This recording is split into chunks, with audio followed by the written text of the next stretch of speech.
En 3 heures de connaissance de ces filles, je les ai déjà vues entièrement nues. Pas un petit bout de sein qui a dépassé pour je ne sais quoi. Non, non, non, non, non. Entièrement à poil. J'ai vu leur zézette. Bonjour à tous, bienvenue dans ma première vidéo YouTube. Pour cette première vidéo, j'ai décidé de faire une story time. Déjà parce que l'histoire que je vais vous raconter, elle est vraiment incroyable. Ça, c'est moi qui l'ai vécue personnellement. Mais aussi parce que j'aimerais bien faire de l'humour. Et pour l'instant, j'ai pas encore trouvé mon concept phare. Mais je cherche.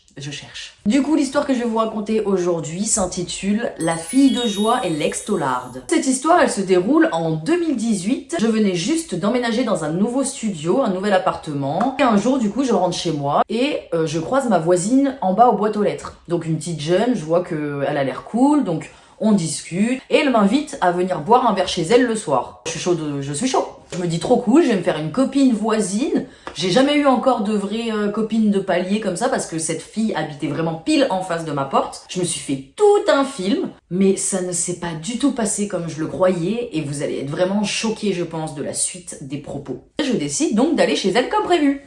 Je toque et là elle me fait rentrer. Elle m'explique qu'elle reçoit une amie qui est un peu en coloc avec elle, mais pas trop. Elle me dit, mon amie est dans la salle de bain. Et la fille dans la salle de bain, elle crie, oui, désolée, je suis en train de me laver, j'arrive pour dire bonjour. Elle sort la main sur les seins comme ça, nue, avec la serviette autour des hanches, comme ça.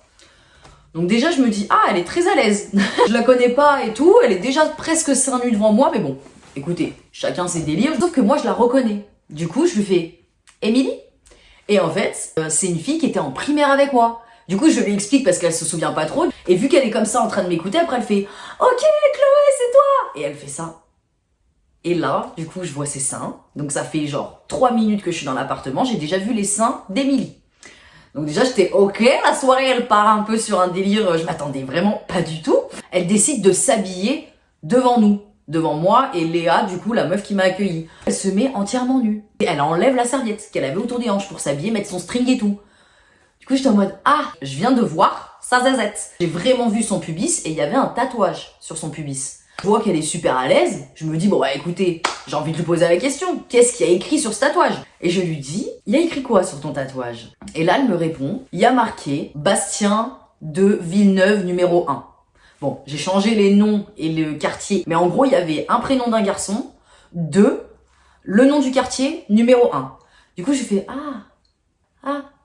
Et elle me dit, ouais, en fait, c'est le nom de mon mec, c'est le surnom de mon mec. Du coup, je me dis, ah, pareil, même réaction, t'es, ah, ok, trop cool. Du coup, on discute un petit peu aussi avec Léa. Elle m'apprend que, en fait, elle a 17 ans. Et déjà, je me suis dit, bizarre, à 17 ans, comment ça se fait que t'as un appartement? En gros, elle a une fille, du coup, elle aurait fait de la prison.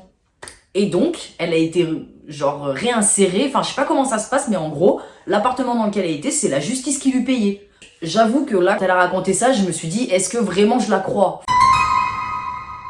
En fait, c'était vrai, parce que ma sœur la connaissait. Elle était dans son lycée. Il s'est vraiment passé ça, parce qu'après, elle a été virée du lycée, etc. Voilà, la soirée, elle défile encore un petit peu. Et là, Émilie s'assoit à côté de moi, comme ça, elle me tient l'épaule, et elle me dit écoute, Chloé, je pense que, vu que tu me connaissais d'avant, tu sais très bien que j'allais pas forcément faire un métier.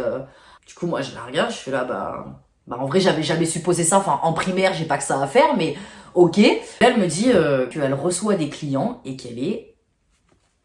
Du coup, je suis vraiment encore une fois un peu cette réaction de « Ah, waouh, ok ». Et en fait, elle me dit pas ça sans raison. Parce qu'en fait, elle aimerait bien que moi, j'emmène Léa dans mon appartement pour qu'elle puisse recevoir un client. Parce que d'habitude, la pauvre Léa est obligée de se cacher dans la salle de bain pendant que Émilie s'occupe du client. Du coup, je me suis dit « Ah !» J'accepte, j'accepte, hein, parce que du coup elle allait recevoir le client à ce moment-là. Du coup je lui dis bah ok vas-y pas de souci, on va de l'autre côté, de toute façon ça durait 45 minutes, un truc comme ça. Donc moi je prends mes clics et mes claques pour aller dans mon appartement avec Léa du coup, et j'étais vraiment en mode mais je suis tombée sur qui? Genre vraiment je suis tombée sur qui? En plus la meuf je la connais d'avant, enfin vraiment trop bizarre. Pendant ce temps moi je suis avec Léa dans l'appartement, et là Léa et moi on discute, forcément. Elle me raconte qu'elle a un copain. Et son copain, elle a décidé de le piéger. Comme énormément de filles font, bon je peux comprendre, voilà, il est un peu bancal. Sauf qu'elle décide de le piéger d'une façon un peu plus poussée que ce que j'ai entendu la plupart du temps. Elle va créer un faux Snap, aller le draguer sur Snap, et lui il va dire qu'il est célibataire, machin, donc il est déjà tombé dans le panneau, on sait qu'il la trompe. Sauf qu'elle a quand même décidé d'aller jusqu'à lui envoyer des nudes pour lui montrer encore plus, genre t'es trop con parce que tu reconnais pas mon corps. Elle m'a même dit, regarde, j'ai mis un soutif et tout, qu'il connaît très bien, il a pas reconnu mon soutif.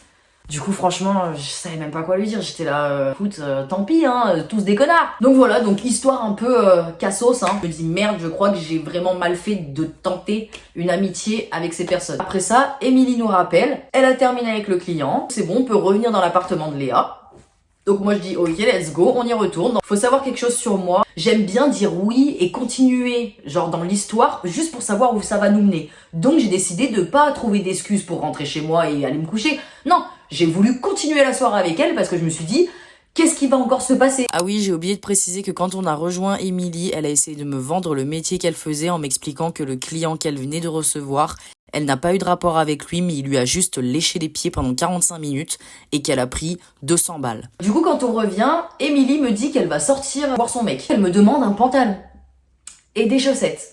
Donc je vais pas vous mentir, j'ai pas du tout su quoi dire sur le moment, j'avais pas d'excuse pour lui dire je n'ai pas de pantalon, puisque tout le monde a des pantalons, donc j'ai accepté. Accepté d'aller dans mon appartement, prendre un pantalon pour elle et des chaussettes et tout. Elle se rechange encore une fois devant nous, à poil. Pendant ce temps, Léa a reçu aussi des messages de son copain, donc je ne sais pas si c'est son copain qui l'a trompé ou pas, mais en tout cas voilà, elle décide aussi d'aller le voir. Il faut qu'elle se change également, Léa. Elle s'est changée entièrement nue devant moi. En 3 heures de connaissance de ces filles, je les ai déjà vues entièrement nues. Pas un petit bout de sein qui a dépassé pour je ne sais quoi. Non, non, non, non, non. Entièrement à poil. J'ai vu leurs zézettes. La soirée se finit là-dessus. Elles doivent partir, donc elles partent. Moi, je pensais que c'était fini. On a sympathisé, mais je veux dire, moi, je les considérais pas comme des copines. Sauf qu'à partir de ce moment-là, c'est parti sur du taxage et du taxage et du taxage. Elles venaient pratiquement tous les jours chez moi. Ouais, t'as pas un chargeur. Ouais, t'as pas des écouteurs. Par exemple, une fois, Léa, elle a toqué chez moi. C'était minuit et demi. Elle voit que je réponds pas. Elle décide de toquer encore plus fort, de sonner.